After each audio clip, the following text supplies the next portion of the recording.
As members of the cadet instructors cadre, we have an obligation to make sure that we and our cadets act in a responsible manner and are good stewards towards the environment.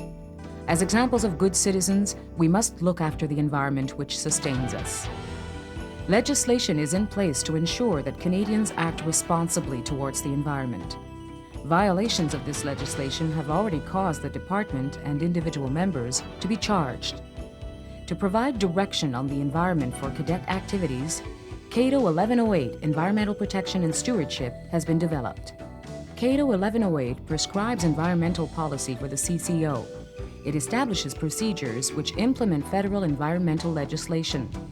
It informs the Canadian cadet organizations and cadet instructors cadre of their responsibility. It ensures that there are designated environmental personnel at each level. What is meant exactly by the environment? It means all interacting natural systems, including air, land, water, the atmosphere, and everything within them. Everything. Cato 1108 directs us all to act with due diligence. Due diligence involves taking all precautions to protect the environment that a reasonable person would take in the same circumstance. Due diligence is sometimes the only defense against violations of environmental legislation. We are expected to act as stewards of the environment and apply due diligence to the task. Proper planning of our activities will help us achieve this. Okay, so for the first night, we'll go into this area and build shelters. As you can see, we're close to a stream, a lake, and some marshy ground, okay? Sure. So what things do we have to watch out for, environmentally speaking? The Cato on environmental stewardship should have a checklist and guidance. Yeah, here it is. Okay. Part A, assessment requirement. What does that mean? This is the part of the checklist that tells us we're likely to need an environmental assessment. That would mean that we have to contact the regional environmental officer for help, right? Right.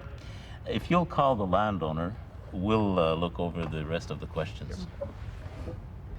Okay, according to the checklist, we're not doing anything which would trigger an environmental assessment. On to part B, risks.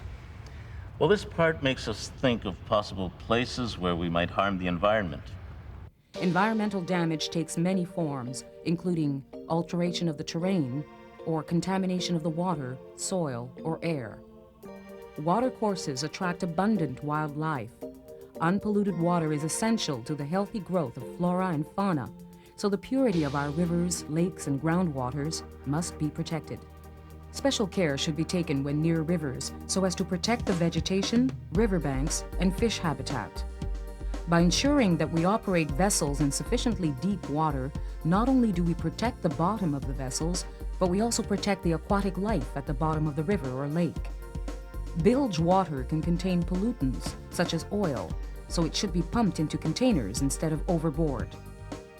Make sure that POL is stored appropriately so we avoid harmful spillage. Ensure that there are proper receptacles for garbage and other wastes.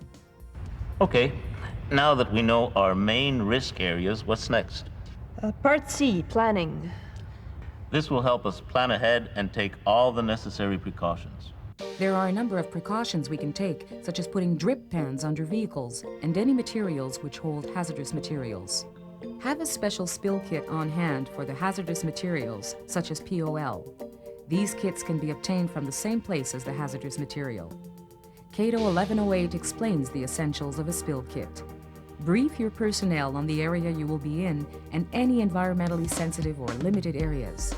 As well, brief them on the procedures to follow if there is a spill, which are outlined in Cato 1108.